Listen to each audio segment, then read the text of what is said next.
अस्सलाम वालेकुम स्टूडेंट्स, कैसे हैं आप लोग? सब लोग उम्मीद करता हूँ कि खैरियत से होंगे। अच्छा, लास्ट टाइम हमने कैमरा और स्लाइड प्रोजेक्टर, फोटो इनलार्जर वगैरह के बारे में पढ़ा था। आज हम पढ़ने जा रहे हैं सिंपल माइक्रोस्कोप, कंपाउंड माइक्रोस्कोप और टेलीस्कोप के बारे में। ये ऑप्टिकल डिवाइसेस हैं जो कि डेली लाइफ में बहुत ज़्यादा यूज़ होते हैं। इसके जानने से पहले हम सबसे पहले मैग्नीफाइंग पावर के बारे में हमें पता होना चाहिए। मैग्नीफाइंग पावर क्या है कि आपने नाम सुना होगा मैग्नीफाई करना। मैग्नीफाई का मतलब है बड़ा करके दिखाना। तो बेसिकली मैग्नीफाइंग पावर क्या होती है, इसकी जो डेफिनेशन है, दो तरह की डेफिनेशन यूज़ होती हैं। पहली सिंपल सी डेफिनेशन है कि इमेज साइज़ और ऑब्जेक्ट साइज़। इमेज साइज़ को डिवाइड करना है ऑब्जेक्ट साइज़ के, यानी कितनी इमेज बड़ा है ऑब्जेक्ट के मुकाबले में, इसे मैग्नीफाइंग पावर कहते हैं। लेकिन इसका जो दूसरा टेक्निकल फार्मूला है जो कि न्यूमेरिकल्स में भी यूज़ होगा, वो ये है कि आम इंसानी आँख के साथ हम जब देखते हैं किसी भी ऑब्जेक्ट को, तो जो एंगल बनता है उसे हम क्या कहते हैं, थीटा बोलते हैं। ठीक है, आम एंगल है। लेकिन किसी ऑप्टिकल डिवाइस, किसी लेंस की मदद से अगर हम किसी ऑब्जेक्ट को देखेंगे तो फिर जो एंगल बनेंगे उसे थीटा प्राइम कहेंगे। तो इन दोनों एंगल्स की जो रेशो है वो मैग्नीफाइंग पावर कहलाएगी। ठीक है, ये फार्मूला है हमारे पास, थीटा प्राइम ओवर थीटा। इसको 1+d/f कहेंगे। ठीक है, कह सकते हैं। डी हमारे पास आपको पता है कि दोनों जो लेंस है और उसके दरमियान बेसिकली ये डिस्टेंस है, और एफ़ हमारे पास फोकल लेंथ है। ठीक है जी, ये आपको डायग्राम नज़र आ रही है। डी आपको नज़र आ रहा है कि आंख और ऑब्जेक्ट के दरमियान डिस्टेंस वो डी है। ठीक है, ये हमारे पास कोई ऑप्टिकल डिवाइस आपने लगाया तो फिर एंगल जो बना थीटा प्राइम, और आम आंख ऊपर देखें, यहाँ पे जो एंगल बन रहा है थीटा, और आंख ऑप्टिकल डिवाइस के साथ थीटा प्राइम, तो इन दोनों की रेशियो जो है बेसिकली मैग्नीफाइंग पावर कहलाती है। इसका फार्मूला 1+d+f है।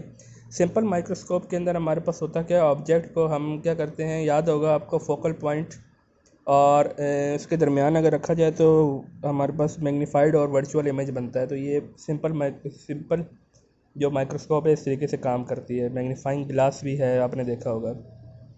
उसके बाद हमारे पास रिजॉल्विंग पावर है। रिजॉल्विंग पावर क्या चीज़ है? रिजॉल्विंग पावर हमारे पास किसी भी जो ऑप्टिकल डिवाइस से आप मैग्नीफाई करते हैं, किसी चीज़ को मैग्नीफाई करते हैं तो वो जूम हो जाता है, बड़ा हो जाता है, और दो अगर ऑब्जेक्ट हों तो एक दूसरे के इतने करीब आ जाएंगे कि वो एक ऑब्जेक्ट नज़र आना शुरू हो जाएंगे। तो इसलिए रिजॉल्विंग पावर ऐसी एबिलिटी है किसी भी डिवाइस की कि वो जो डिवाइसेस, जो हमारे पास इमेजेस हैं दो ऑब्जेक्ट के, वो स्टिल दो ही रहें। इतना मैग्नीफाई हो के दो जो इमेज हैं वो दो ही रहें, एक ना बन जाए। और उसकी माइनर डिटेल तक बताए। दो चीज़ें हैं, पहले यहाँ पे लिखिए, the resolving power of instrument is ability to distinguish between two closely place object और पॉइंट सोर्स। यानी दो जो ऑब्जेक्ट हैं एक दूसरे के करीब हैं, उनको स्टिल दो ही दिखाए, बड़ा भी करे और दो दिखाने की कैपेबिलिटी रखे। और दूसरी इसकी डेफिनेशन के अंदर चीज़ है कि माइनर डिटेल भी बताए। अगर आप किसी चीज़ का इमेज लेते हो या वीडियो बनाते हो कैमरे के साथ या लेंस के साथ, तो उसकी माइनर डिटेल भी बताए, छोटी छोटी चीज़ भी रिवेल करे, तो तब हम कहेंगे कि रिजॉल्विंग पावर इसकी अच्छी है। ठीक हो गया जी।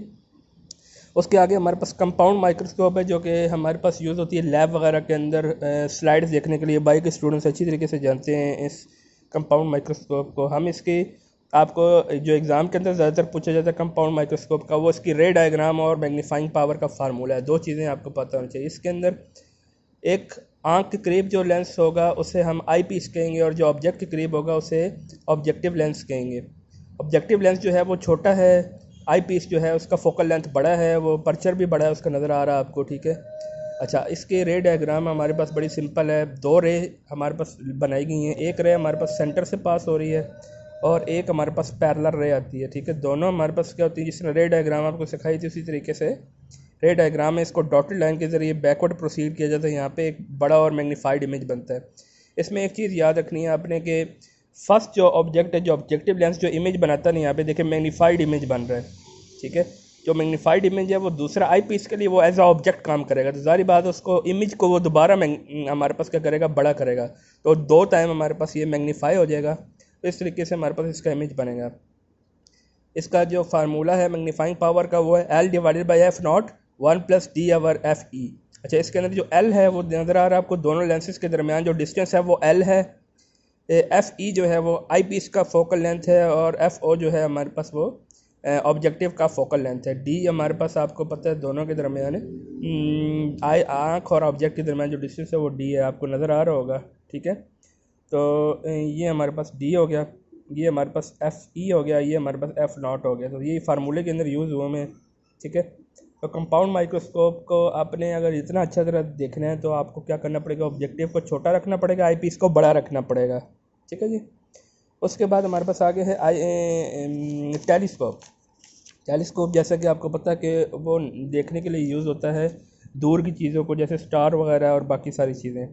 तो हमारे पास बेसिकली जो टेलीस्कोप है उसके अंदर जो डिफरेंस है वो दो है। इसका जो ऑब्जेक्टिव लेंस है ना, वो हमारे पास क्या है, ऑब्जेक्टिव लेंस इसका बड़ा होगा और आई पीस छोटा होगा। वहाँ पे आई पीस छोटा था कंपाउंड माइक्रोस्कोप में, और ऑब्जेक्टिव लेंस जो था वो छोटा था और आई पीस बड़ा था। यहाँ पे आई पीस छोटा है और ऑब्जेक्टिव लेंस बड़ा है। ठीक है, तो ये एक तो फ़र्क है इसका। दूसरा हमारे पास क्या है, इसके अंदर से जो लाइट है ना वो दूर से गैदर करनी पड़ती है, मतलब स्टार बहुत दूर होता है तो उससे तब भी हमारे पास हम बेहतर इमेज कर सकते हैं, ज़्यादा से ज़्यादा रेज उसके ऊपर फोकस उसके। तो इस वजह से हमारे पास इसका जो ऑब्जेक्टिव लेंस है उसका अपर्चर बहुत बड़ा रखा ताकि ज़्यादा से ज़्यादा रेज इसके ऊपर फॉल कर सके। ठीक है, वही इमेज डायग्राम है, वो उसी तरह इमेज बनाने का तरीका है इसका। देख सकते हैं आप अच्छे से रे डायग्राम्स की। रे डायग्राम आपको बहुत अच्छी तरह बनानी आनी चाहिए। ठीक है, अच्छा यहाँ पे भी वही होता है, फर्स्ट इमेज आई नॉट बनेगा। ठीक है, वो फर्स्ट इमेज जो है दूसरे जो लेंस आई पीस उसके लिए एज अ ऑब्जेक्ट काम करेगा तो दोबारा मैग्नीफाई करेगा। ठीक है, यहाँ पे बी एफ ई और एफ नॉट। एफ ई हमारे पास ऑब्जेक्टिव का फोकल लेंथ एफ ओ है और आई पीस का एफ ई। ठीक है, इसके मैग्नीफाइंग पावर का फार्मूला आपको लिखना बहुत सिंपल से, M is equal to F O over F E. Objective और यानी आई पीस का फोकल लेंथ जितना छोटा होगा ऑब्जेक्टिव के मुकाबले में उतनी मैग्नीफाइंग पावर इसकी ज़्यादा होगी। ठीक है, उसके बाद ह्यूमन आई है। ह्यूमन आँख का जो काम करने का अल्लाह ने निज़ाम रखा है बहुत एफिशिएंट तरीका है। इसके अंदर आपको पता है ह्यूमन आई के अंदर रेटिना होता है जहाँ पे बेसिकली इमेज की फार्मेशन हो रही होती है। कैमरे की इसके अंदर अल्लाह ताला ने कनकेव लेंस के बजाय कन्वेक्स रखा है। कन्वेक्स लेंस होता है इंसानी आँख के अंदर जो कि इमेज की फार्मेशन में हेल्प करता है। ठीक है, और इसके अंदर बहुत सारे और भी चीज़ें जो आँख के अंदर हेल्प करती हैं इमेज फार्मेशन के अंदर। यहाँ पे इतनी डिटेल तो नहीं लिखी, सारी बात है, ये बायो का टॉपिक तो है नहीं, बस यहाँ पे सिर्फ और नाम बताएं कि कोरोना हमारे पास क्या है, प्यूपल क्या है, इसकी डिम लाइट और एकोमोडेशन क्या है, उसको नेक्स्ट टॉपिक में खैर देखते हैं। तो बहरहाल ये इसकी आँख की जो इमेज फार्मेशन है वो रेटिना के ऊपर होती है जो कि हमारे पास फिल्म की तरह काम करती है। और ठीक है, अच्छा जी, इसकी एकोमोडेशन के अंदर बेसिकली एकोमोडेशन क्या होता है, फोकसिंग है। आपको पता है कि जब आप दूर की आंख देखते हैं तो अगर आप गौर करें शीशे के अंदर या किसी चीज़ के अंदर तो आप देखेंगे कि जब आप दूर की चीज़ देखते हैं तो आपकी आंखें थोड़ी सी ऐसे फैल जाती हैं, और जिस टाइम आप करीब की चीज़ देखते हैं तो आपके जो मसल्स हैं वो रिलैक्स हो जाते हैं। तो असल में इंसानी आँख के ऊपर अल्लाह ताला ने सलेरी मसल्स रखे हैं जो कि आँख को खोलने और बंद करने में मदद देते हैं ताकि उसके मुताबिक लाइट, जब आप किसी करीब की चीज़ को एकदम लाइट बहुत ज़्यादा इंटर ना हो जाए, बहुत अगर आप दूर की चीज़ को देखेंगे फिर ज़्यादा लाइट की ज़रूरत पड़ती है। तो इस तरीके से लाइट की जो एडजस्टमेंट है उसे एकोमोडेशन कहते हैं। स्लेरी मसल की मदद से ये एकोमोडेशन होती है। अल्लाह ताला का बेहतरीन बनाया हुआ निज़ाम है कि आँख ज़्यादा कब खुलनी चाहिए। और ये नज़र आ रहा है आपको क्लोज्ड, रिलैक्स लेंस और नीचे टेंस लेंस। रिलैक्स्ड हमारे पास क्या कब होगा, जब दूर की चीज़ आप देखेंगे तो रिलैक्स हो जाएगा, और जिस टाइम करीब की देखेंगे तो टेंस हो जाएगा। ठीक है, इस तरीके से रोशनी उसके मुताबिक इंसानी आँख के अंदर दाखिल होगी, इसको एकोमोडेशन बोलते हैं। फिर हमारे पास आगे है नियर और फार पॉइंट। नियर और फार पॉइंट हमारे पास क्या होता है कि वो मिनिमम डिस्टेंस जहाँ पे इंसानी आँख बग़ैर किसी पेन के, बग़ैर किसी परेशानी की आसानी से ऑब्जेक्ट को देख सके, उसे नियर पॉइंट कहते हैं। ठीक है, ये 25 सेंटीमीटर होता है नॉर्मली, हमेशा 25 सेंटीमीटर ये नॉर्मली होता है आम इंसान का। तकरीबन एज 40 जब हमारे पास हो जाती है, 40 प्लस हो जाती है तो फिर ये 50 सेंटीमीटर तक चेंज हो जाता है। वैसे नॉर्मल इंसान का जवानी की हालत में तकरीबन 25 सेंटीमीटर के करीब ही होता है नॉर्मल, यानी वो डिस्टेंस है जिसके ऊपर इंसानी आँख बड़ी आसानी से नॉर्मल इमेज देख सकती है। ठीक है, ये बात हो गया। उसके बाद हमारे पास है डिफेक्ट ऑफ विजन। दो तरह के डिफेक्ट्स होते हैं आँखों के, आपको पता होगा, जिसको आपने सुना होगा अक्सर कि दूर की नज़र ख़राब है और करीब की नज़र ख़राब है। तो साइंटिफिक नेम इसका माइफोपिया है और इसको नियर साइटनेस वैसे नाम देते हैं। नियर साइटनेस के अंदर हमारे पास क्या होता है, आप करीब की चीज़ तो देख सकते हैं लेकिन दूर की चीज़ को आसानी से नहीं देख सकते। दूर की चीज़ देखने के लिए प्रॉब्लम होती है। तो इसका रीज़न क्या होती है इसके डिफेक्ट की, कि हमारे पास जो इस प्रॉब्लम के अंदर आपका आँख का जो आई बॉल है यानी कि जो लेंस है वो हमारे पास नॉर्मली बहुत ज़्यादा ज़रूरत से ज़्यादा बड़ा हो जाता है। ज़रूरत से ज़्यादा बड़ा हो जाता है, इस वजह से हमारे पास ऐसा होता है। और इमेज जो है वो रेटिना के ऊपर बनना चाहिए, तो रेटिना के ऊपर बनने के बजाय हमारे पास क्या होता है, रेटिना के सामने बन जाता है। ठीक है, तो इस इमेज को, इसकी डिफेक्ट को ठीक करने के लिए हमारे पास क्या किया जाता है कि आप नज़र आ रहा है कि कनकेव लेंस का यूज़ किया जाता है। कनकेव या डाइवर्जिंग लेंस लगाएंगे तो वो हमारे पास क्या करेगा, इस प्रॉब्लम को दूर कर देगा।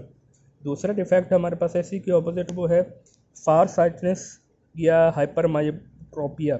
इसके अंदर हमारे पास क्या होता है, आप दूर की जो चीज़ें हैं ना, images of near by object आप नहीं देख सकते आसानी से, दूर की चीज़ें आसानी से देख सकते हैं। अच्छा, इस डिफेक्ट के अंदर हमारे पास इसकी रीज़न हमारे पास क्या है, वहाँ पे था कि जो आई बॉल है वो बहुत ज़्यादा लंबा हो गया था, यहाँ पे ज़रूरत से ज़्यादा छोटा हो जाता है, बड़ा होने के बजाय छोटा हो जाता है। वहाँ पे ये था कि इन फ्रंट ऑफ रेटिना बनता है, यहाँ पे आपको नज़र आ रहा है कि इमेज बिहाइंड द रेटिना बनता है। ठीक है, इसको करेक्ट करने के लिए हमारे पास क्या है, वहाँ पे कनकेव लगाया था, यहाँ पे कन्वेक्स या कन्वर्जिंग लेंस लगाएंगे। ठीक है, तो ये कंपैरिजन है दोनों का, आप एक लाइन लगा के इसका कंपैरिजन लिख भी सकते हैं। ठीक है, मैं भी लिखवा दूँगा आपको नोट्स की शक्ल में।